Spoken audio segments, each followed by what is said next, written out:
if you didn't have good parents and you're trying to be validated to yours, do not let your brokenness of your childhood affect how you parent your kids. You are their parent, not their friend. Yeah. My kid, Ty, he comes down. He's our oldest, our 16-year-old. He comes down and I hear him up talking to his buddies on the Xbox, and he's dogging them big time. The same way, like when you see me and Jay on here, we're dogging each other because that's what boys do. He's talking to them, running his mouth, and he comes down and we had a conversation. I asked him to do something, and he pops off trying to be funny, and I just stopped and said, bro. First thing you're going to realize, I'm not your boy. No, I'm your daddy. And you're not going to talk to me the way you talk to your boys. There was a real coming to Jesus moment. Because there has to be that established place. I'm out for your good. I'm out for your ability to mature. I'm going to protect you, but I also am going to challenge you, because at 18, I don't want you walking out thinking you can be whatever you want to be, when instead of walking into the identity of who you are and being confident in that. Because people out in the world, the school, all the things, they're going to try to remove your ability to be confident. Yeah. They're going to tell you you're not good enough. They're going to tell you could be better if you did this like so and so. No, you need to be you. And that is founded in who you were created to be, period. Yeah. So we walk through this with our kids. We want them to learn. We want them to be better than us. We want them to learn from our mistakes, because when they turn into adults, I think that's the key of it. Is that's what Jesus did.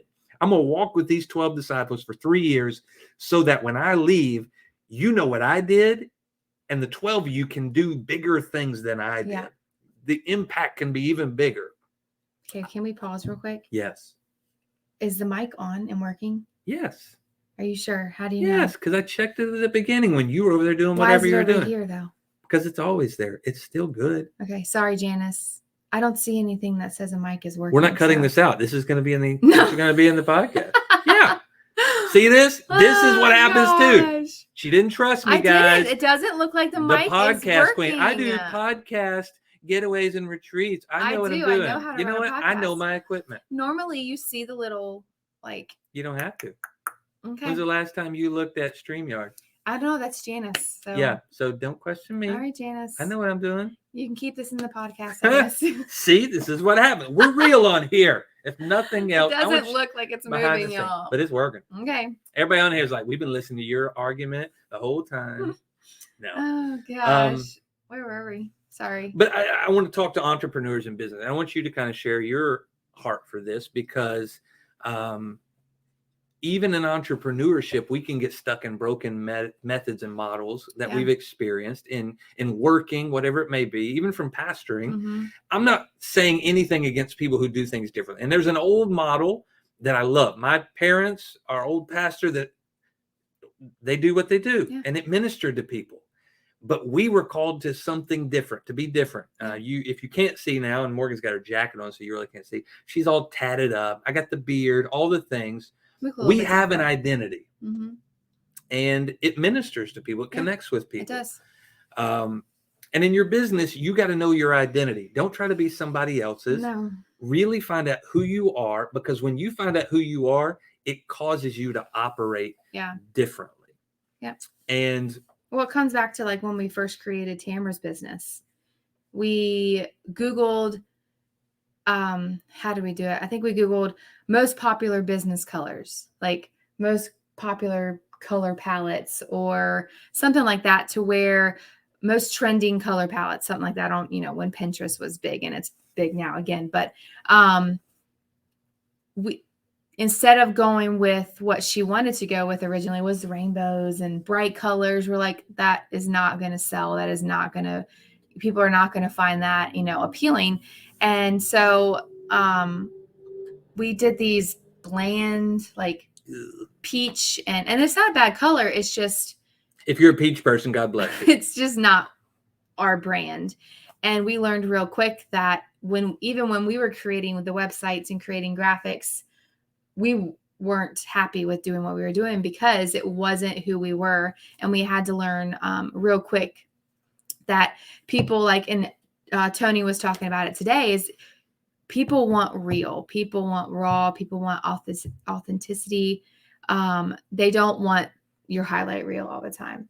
And there's so many fake people doing fake things, saying fake things just to get the followers and all that kind of stuff. But when it comes down to it, if you're not real, if you're not showing the raw, the mistakes, the failures, people don't want anything to do with you. Even it comes down to pastoring. We are just normal people that have a title of pastor. Makes us we are not spared the hardships of life because and we we're make pastors. mistakes. And we do. And we struggle, and we have struggled with the comparisons. And we had the blessing to be here today, both of us. We almost didn't have that opportunity. No. When Morgan was in ministry and there was a comparison piece to her, and if any of you are struggling in your identity and who you are because you don't feel like you're equipped or good enough. Morgan wasn't raised in church. I'm telling her story, but stepping into that role, she carried a lot of that with her, that she was constantly trying to be me. Yeah. She was constantly trying to be other pastors. She was comparing herself to other mothers and filling a space of inadequacy based on how she compared herself or how she added up to what she thought it should look like in the eyes of others. And if this is you, if you're on Facebook every day looking at pictures of other people's family pictures, their job, all the things, let me tell you this, what you see is not real. If all you see is people's highlight reels, they are lying to you. And social media has become that, a tale of lies where everybody looks like they got it together and they don't. Yep. And Morgan almost paid the ultimate price because it put her in a place of comparison, which is the most damaging mindset out. Because if you live in that place where you're constantly comparing yourself to others, you'll never find out who you are. And it drove her to a place where she felt like she wasn't good enough at being a pastor, good enough at being a wife, good at being a mother. And she began to pull herself away. And this voice in her head that told her this, said, you can't tell anybody this, you're crazy. And it drove her to a space where she almost took her life in the shower one night with the razor blade, about to do it. And it was a turning point in our marriage. And it could have been an even bigger turning point in my life. Yeah.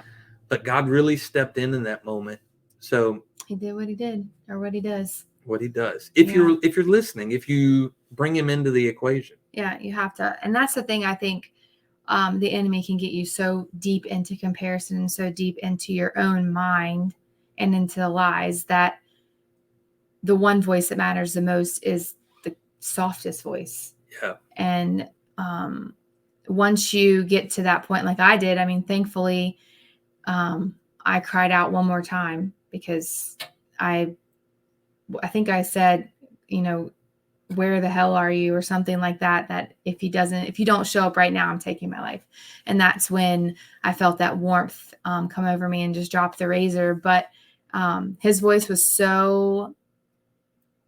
probably wasn't even there during those, I don't even know how long it was.